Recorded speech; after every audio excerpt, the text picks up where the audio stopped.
In 'n oomblik van krisis, met die Rooi See voor hulle en die Egiptiese leer aan hul agterkant, was God die enigste een waaraan hulle kon dink. As daar nie so iets was nie, maar as 5 of 6 bote voor hulle teenwoordig was, sou die Israeliete op die bote staatgemaak het in plaas daarvan om hulle vertroue op God te plaas. Is dit nie reg nie? Hulle sou net daaraan gedink het om met die bote te ontsnap. Toe Moses egter tot God gebid het en op die almagtige God vertrou het, het hy die antwoord ontvang. Strek jou staf oor die see uit. Gevolglik het die water soos droë grond geword, wat al die Israeliete toegelaat het om deur te gaan. En God het die Egiptiese leer verhinder om die kamp van Israel te nader.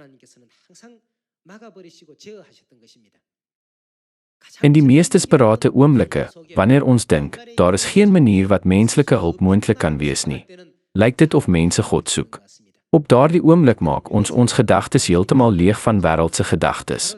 Dit blyk te wees wat in die harte van die Israeliete in Exodus, hoofstuk 14 was.